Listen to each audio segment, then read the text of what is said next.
সাকিব বিন আব্দুর রহমান বলেছেন, আমার পরিচিত একজন দিনী ভাই, তিনি কোনো ওজর ছাড়া মসজিদে না গিয়ে তার দোকানে সালাত আদায় করেন। এই কাজটি তিনি প্রতিদিনই করেন। এরকম আরও অনেক অটো রিক্সা চালককে আমরা দেখতে পাই যে তারা গাড়ির উপরেই বসে সালাত পড়ে, অথচ তিনি চাইলে মসজিদে গিয়ে গাড়িটা একপাশে রেখে সালাত পড়তে পারতেন, কিন্তু সেটি তিনি করেন না।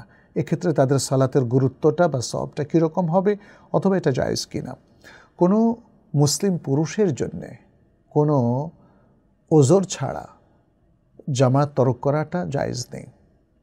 নবী সাল্লাল্লাহু আলাইহি সাল্লাম যারা ইচ্ছাকৃতভাবে জামাত তরক করে তাদের ঘর জ্বালিয়ে দিতে চেয়েছেন, অর্থাৎ বুঝাতে চেয়েছেন এটা ঘর জ্বালিয়ে দেওয়ার মতো একটা মারাত্মক অপরাধ।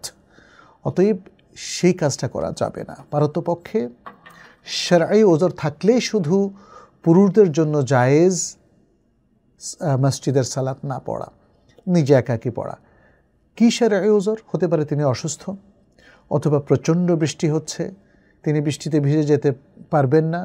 এটা শরিয়াতে গ্রহণযোগ্য যে প্রচণ্ড বৃষ্টির সময় ঘরে নামাজ পড়া। যেহেতু নবী সাল্লাল্লাহু আলাইহি ওয়াসাল্লাম বলেছেন সাল্লু ফি রিহালিকুম, তোমরা তোমাদের ঘরের মধ্যেই সালাত পড়ো। হতে পারে মসজিদে যাওয়ার পথে কোনো হিংস্র প্রাণী আছে, সাপ আছে, বাঘ আছে, অথবা শত্রু আছে যে তাকে হত্যা করে বসতে পারে, ডাকাত আছে ইত্যাদি। এগুলো হচ্ছে শরঈ ওজর। আর যদি শরঈ কোনো ওজর না থাকে তাহলে তাকে অবশ্যই মসজিদে জামাতের সাথে, অথবা ছোট মুসাল্লা যেখানে তার হয়তো বড় বিল্ডিংয়ের মধ্যে যেটা অনেক সময় মুসাল্লা থাকে, সে মুসাল্লায় জামাতের সাথে তিনি পড়তে হবে, অর্থাৎ কোথাও না কোথাও জামাতের সাথে তাকে আদায় করতে হবে।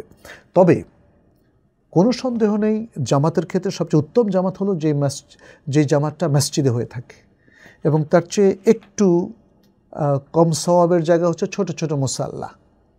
অনেক সময় মানুষের ছোট ছোট মুসাল্লা সালাত পড়তে হয় শিক্ষা প্রতিষ্ঠানে বা বড় অফিসের মধ্যে, যেখানে দল বেঁধে সবাই একসাথে পাশের মসজিদে যাওয়াটা সম্ভব নয়, আর সেখানে প্রেয়ার রুম থাকে, মুসাল্লা থাকে।